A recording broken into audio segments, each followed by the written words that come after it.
Shalina Harris, Every Cowboy Has a Story, and today I'm with Carlee Nash, and she announced our rodeo this weekend. Did a fantastic job. So just curious, first of all, how did you get into this? Well, for this one, I was voluntold. Voluntold is always great. So I have been helping with rodeos for a long time, specifically the St. Jude rodeo that Allison Lawson and her family put on. But I typically am behind the scenes doing the book work and keeping the announcer straight, so I had to do both this weekend. Thankful for you all up here keeping me straight. You did absolutely amazing. Thank you. So incredible, and the Lawson family, they are just top notch. We'll go ahead and throw that out They're there. pretty special to me, so. Yes, this is such a great family. So what is it that, something you notice about the kids, the contestants, before they even get into the arena? I see lots of camaraderie out here. You see kids playing, riding their, I want to call them hoverboards, but I think they're Segways now. I don't know. They were hoverboards when my sister was little. Yeah, you're telling your age. Anyway.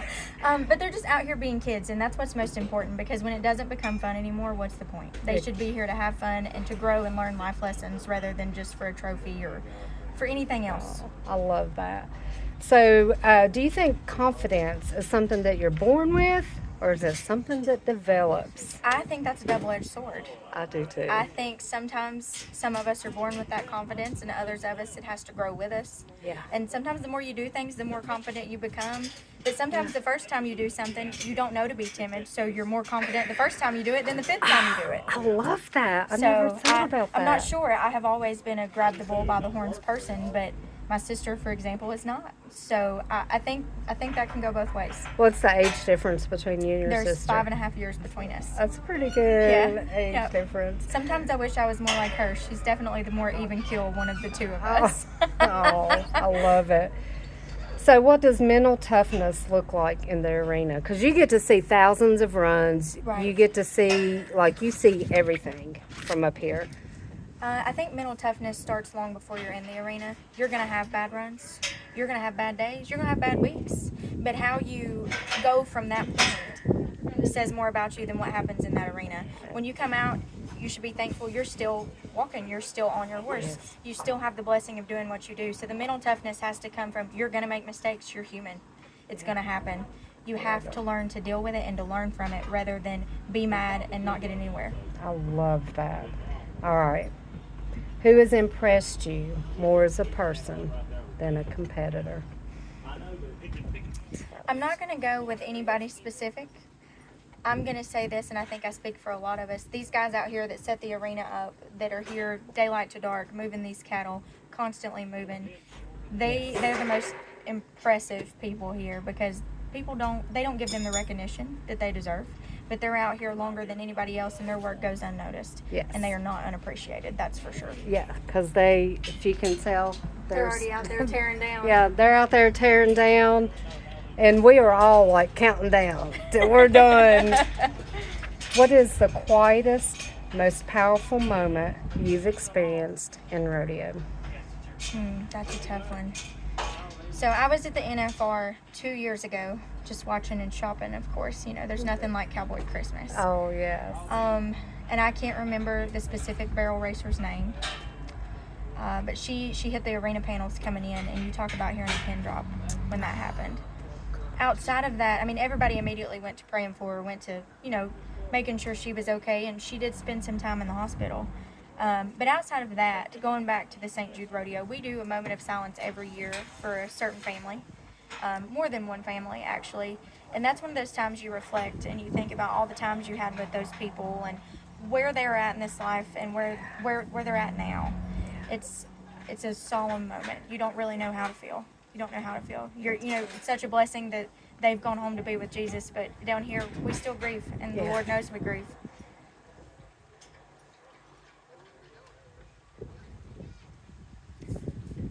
Who is someone in the rodeo world that may never know about, that the rodeo world doesn't know about, but they deserve so much just credit? Oh my goodness, that's a tough one. Yeah, when you think about what does it take to put this rodeo on, there's so many moving parts. Sure. I'm going to go back to your arena help here.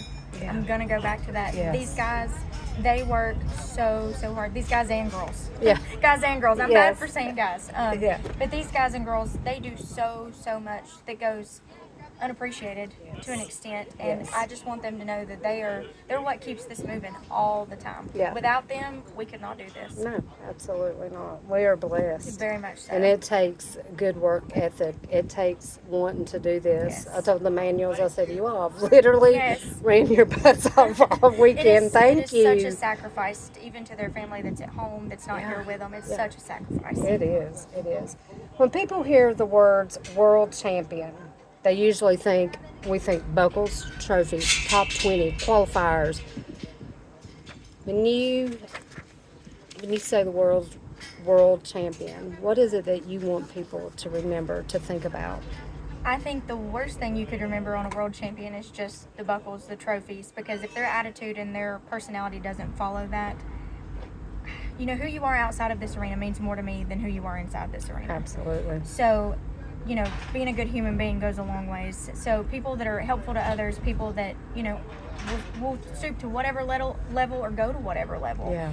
We're all human beings on this same earth. There's nobody better than anybody else. So for somebody to be a world champion, they should embody somebody that's humble, somebody that reaches every day with gratitude, somebody that's just thankful that they're able to put their feet on the floor in the morning and go do what they love to do. Yes.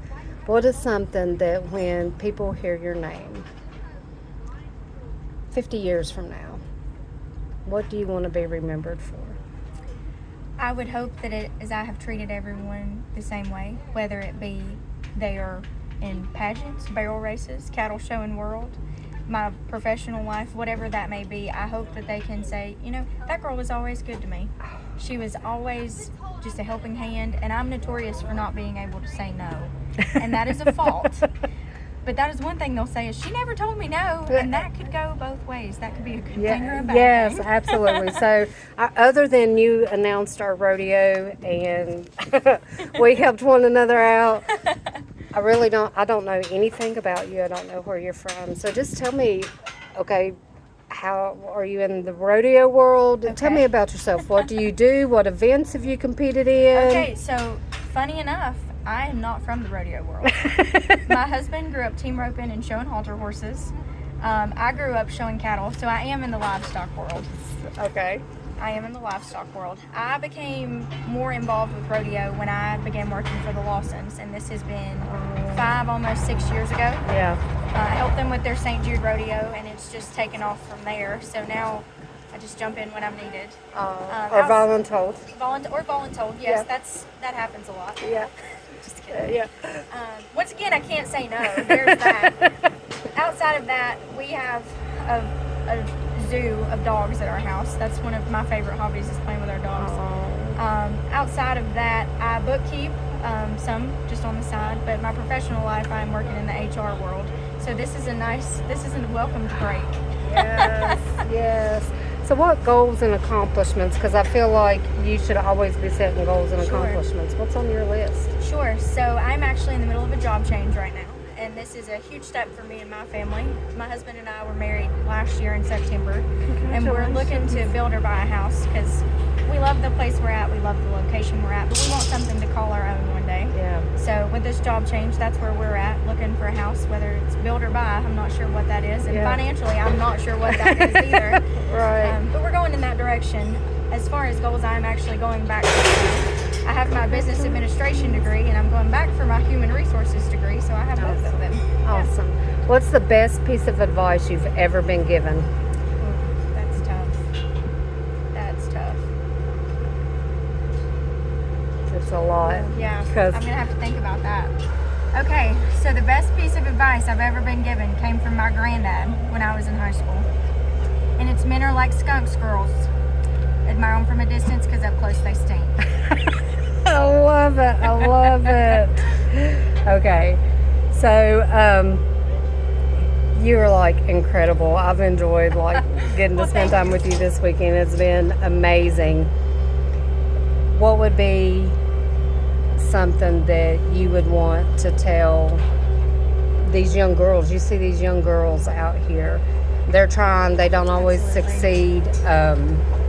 They give their all, but it seems like they're coming up short. What Right. would you want to tell them? To not give up, to keep the faith. Rome wasn't built in a day. I've always heard that. Yes. It's not. There's going to be tough days. There's going to be hard days. There's going to be great days. But when you lay down and quit is when it stops. Yeah. When you keep grinding and you keep going, rewards will come. You just Absolutely. have to keep working for it. Absolutely. Okay, and one final question. Who is somebody that has impacted your life, and what would you want them to know? That's tough. I have always been a daddy's girl, very much so. And he knows how important he is to me. But I'm gonna go with Teresa Fogelson. She's like my second mother. That's who I grew up showing cattle for. Her and her husband Roy are my second set of parents. There's no blood relation there, but by golly, there is. I can tell you that Yes. much. She's who taught me to have a backbone many, many years ago. But she's also the woman that would give me a shirt off her back if she didn't have another one to put on. And there's not many like her anymore. She farms full time, and she's just amazing. She's the best person. I love that. Thank you so much for your time, Thank you. and I look forward to doing this again. Thank you.